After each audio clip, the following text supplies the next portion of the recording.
السلام عليكم احلى متتبعات، كنتمنى تكونوا بخير وعلى خير وتلقاكم هاد لا فيديو في صحه جيده. اليوم ان شاء الله قررت نقدم معكم الرفيسه المغربيه التقليديه بالدجاج على اصولها، على حقها وطريقها. فبالنسبه للرفيسه بريستيج غنخلي لكم الرابط، ديجا قدمتها معكم في القناه مع طريقه ديال التريد مبسطه بالنسبه للمبتدئات. لا بغيتوها غتكليكيو على الرابط غادي تدخلوا تفرجوا فيها. فبالنسبه لديال اليوم فغنقدمها معكم تقليديه 100%. فبالنسبه للمقادير نبداو ان شاء الله على بركه الله. غادي نحتاج واحد الجهد ديال 4 ديال الدجاجات، فانا غادي نبغيها العراضه. 4 ديال الدجاجات من بعد ما نقيتهم وغسلتهم جيدا. غنحتاج واحد الكركوبه ديال الثومه كيف ما شفتوا معايا من بعد ما حكيتها. بالنسبه للتوابل فغادي خصني معلقه كبيره ديال الخرقوم، معلقه كبيره ديال السكنجبير، معلقه كبيره ديال القزبور يابس، معلقه كبيره ديال المساخن، نص معلقه ديال الفلفل الاسود، ومعلقه صغيره ديال السمن الحايل اولا السمن البلدي. فبالنسبه لي زيبيس كيبقى على حسب الكميه ديال الدجاج اللي غادي تستعملوها. بيان سور ما نساوش الملح اللي تنسيم. بسم الله على بركه الله. نبداو بالتحضير. اول حاجه كناخذوا واحد القصريه كنديروا فيها الكركوبه ديال الثومه ديالنا والتوابل ديالنا. كيف ما شفتوا راني ضفت واحد 2 ضويمات ديال الزعفران الحر كذلك مع التوابل. غادي نضيف عليهم السمن. غادي نحاول انني نمزج العناصر جيدا بواحد الكاس ديال الماء حتى يتخلطوا لي زيبيس كاملين. من بعد كيف ما غادي تشوفوا معايا غادي نبدا نلبس الدجاجات ديالي كل وحده على حده شويه بشويه في الاطراف والجوانب حتى يتلبسوا بالتوابل جيدا، ونخليهم واحد جهد ديال ساعه المكانه بحال هكاك حتى يتشربوا. كل ما تشربوا كل ما كيجيو لذاذ، يعني على حسب نتوما الوقت اللي عندكم. كذلك كنضيفوا شويه الملح التنسيم، نسيت ما ذكرتوش معكم. كيف ما شفتوا راني زدت من الكميه ديال الماء باش ما يجينيش الخليط ديالي عاقد. دونك كيف ما كتشوفوا غادي نحاول انني نلبس الدجاجه ديالي مزيان. كذلك من جهه الصدر من الفوق نحاول ندير 2 ديال الثقوب ونحاول ندخل مزيان التوابل ديالي باش تنكه جيدا، ونحاول نجمع ليها الرجيلات ديالها كيف ما كتشوفوا باش ما تهرش ليا اثناء الطهي. كيف ما شفتوا كملت الكميه اللي عندي 4 ديال الدجاجات وغادي نديرهم عندي في الطنجره اللي غنطيب فيها. من بعد التوابل اللي بقاو ليا كنضيف عليهم واحد الكميه ديال الماء في قصريه وكنضيفهم على الدجاج ديالي في الجنب، يعني ما نديروهاش من فوق الدجاج باش ما نغسلوش داك التوابل اللي درنا. كذلك غنضيفوا معاهم بصيله وحده اللي غادي تنكه كنقطعوها شرائح هلاليه بحال هكا ونخليوها طيب على عافيه مهيره. المرحله المواليه غادي ناخذ واحد الكميه من العدس من بعد ما نقعناه في الماء واحد 30 دقيقه حتى كيتنفخ لينا شويه وكنغسلوه جيدا كنحيدو منه الشوائب. كنضيفوا ليه نفس لي زيبيس اللي ضفنا في الدجاج: خرقوم، سكنجبير، المساخن، فلفل اسود، وشويه ديال الثوم، شويه ديال الملح التنسيم. غنخلطوا العناصر جيدا وغادي نديروه حتى هو يطيب على عافيه مهيله بوحدو. فانا ما كنخلطوش مع الدجاج اللي كنبغي نحمرو باش الدجاج ديالي ما يطرطقش ويبقى صاين ليا. كنفضل نديرو يطيب بوحدو. كندير ليه شويه من زيت الزيتون وكندير ليه الماء سخون كيف ما كتشوفوا معايا ونخليه يطيب حتى هو بوحدو.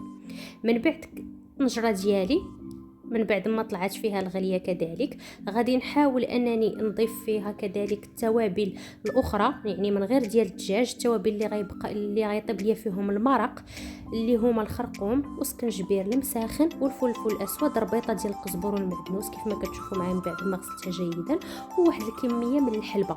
فبالنسبه للحلبه يمكن لكم تضيفوها في المرق، يمكن لكم تضيفوها مع العدس، كيبقى على حسب الاختيار ديال كل واحد، اولا طيبوها بوحدها تسلقوها في كاسرونه بوحدها. بالنسبه للبصل ديالي كيف ما شفتوا خديت معايا واحد الكميه لا باس بها وقطعتها شرائح هلاليه. بالنسبه للبصل كيبقى على حسب الكميه ديال الدجاج اللي غتستعملوا. الوغ كيف ما كتشوفوا بالنسبه للدجاج ديالي من بعد ما طلعت معاه الغليه جيدا، اول حاجه كنضيفها هما التوابل الاخرى اللي غادي نكه بهم المرق، يعني من غير التوابل اللي درناهم للدجاج. من بعد كنضيف واحد الكميه قليله من الحلبه، انا كنبغي نكه المرق ديالي بالحلبه فكيبقى على حسب الاختيار ديال كل واحد.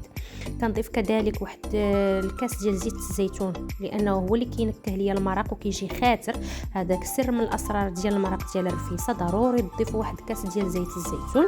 وعاد غادي نضيف القبيطه ديال القزبر والمعدنوس اللي عندي والبصل اللي قطعته شرائح كيف ما كتشوفوا معايا.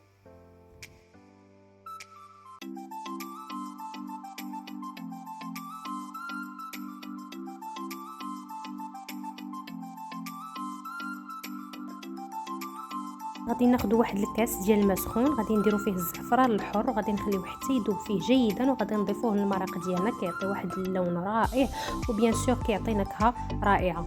ثاني حاجه غادي ندوزو ليها هو البصل اللي غنعسلوه ديال التفايه. انا ما كنديرش فيه السكر بتاتا، كنخليه يتعسل غير على عافيه مهيله. فالطريقه ديالي كنقطعو شرائح هلاليه، كنضيف عليه عويدات ديال القرفه، شويه ديال الخرقوم، شويه ديال السكنجبير، شويه ديال الفلفل الاسود، واحد الخويط ديال زيت النباتيه، وشويه ديال الملح التنسيم، ونخليه كيتعلق بوحدو على عافيه مهيله وكيتعسل وكياخذ لينا لون ذهبي.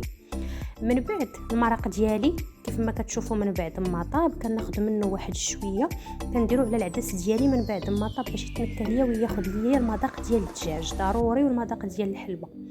كذلك فبالنسبه للتزيين غادي نحتاج شويه ديال الشريحه، فانا شديتها هنا درت لها شويه ديال الماء باش ترطاب ليا كطيب فيه، ودرت لها عويدات ديال القرفه، وغادي نضيف واحد المعلقه صغيره ديال السنيده ومعلقه ديال الزبده باش تكغمليزا ليا وتاخذ ليا لون بني. الو غادي نخلي الشريحه ديالي طيب على عافيه مهيله وتشرب الماء اللي فيها وتسلق ليا على خاطرها. من بعد غادي نضيف ليها واحد نص معلقه صغيره من القرفه بودغ، فكنخليها حتى المرحله الاخيره باش ما تجينيش مره. حتى المرحله الاخيره كنأكد لكم، وغادي نخليها تكغاميليزا وتاخذ ليا لون بني. من بعد غادي نطفي عليها ولكن حتى تشرب ليا الماء اللي فيها. ابخي غادي ناخذوا الدجاج اللي عندنا في المرق، غادي نحيدوه وغادي ندهنوه بشويه ديال الزبده وشويه ديال السمن وغادي ندخلوه يتحمر لينا في الفرن. من بعد غادي ندوزو للطريقه ديال التقديم. كيف ما كتشوفوا معايا كناخذوا واحد القصريه كنديروا فيها واحد الكميه من التريد. فبالنسبه للتريد ديجا قدمته معكم في الوصفه اللي قبل، غتشوفوا الرابط اللي غادي نخليه لكم، فهو كيجي بطريقه مبسطه بالنسبه للمبتدئات، حاولوا انكم تجربوه. من بعد كنبدا نسقي التريد ديالي كيف ما كتشوفوا كيجي رقيق وهكا كيجي على شكل طولي رائع كيستحق التجربه. كنبدا نمرق التريد ديالي شويه بشويه حتى كيتشرب ليا كله. نحاول انني ندير حتى شويه ديال المرق في الجناب وفي التحت ديال القصريه باش نتاكد ان التريد ديالي كله تشرب. كيف ما شفتوا حطيت الدجاج ديالي من بعد ما خدا ليا لون ذهبي وتحمر ليا في الفرن، كنحطو بالطريقه اللي بغيت. فبالنسبه للديكوراسيون كتبقى على حسب الاختيار ديال كل واحد. كناخذوا شويه ديال العدس كيف ما شفتوا كنحطوه هكا في الجوانب، 3 ديال الجوانب، فانا ما خلطتوش مع المرق باش يجيني المرق نقي فحال هكا كيف ما قلت لكم. من بعد حاولت انني نزين بشويه الشريحه اللي كراميليزيت كيف ما قلت لكم، كنديرها في دي كوردون مع بيض السمان وكنحطها في الجوانب ديال القصريه. كذلك زينت من الفوق بهذيك البصله اللي عسلتها ديال التفايه، وخديت واحد الزلافه صغيره درت فيها شويه ديال الحلبه بالنسبه للناس اللي ما كيبغيوهاش كيف ما شفتوا معايا، ودرت فيها 2 كركوبات ديال الثومه. زينت كذلك بشويه ديال التمر اللي درت فيه شويه ديال اللوز مقلي.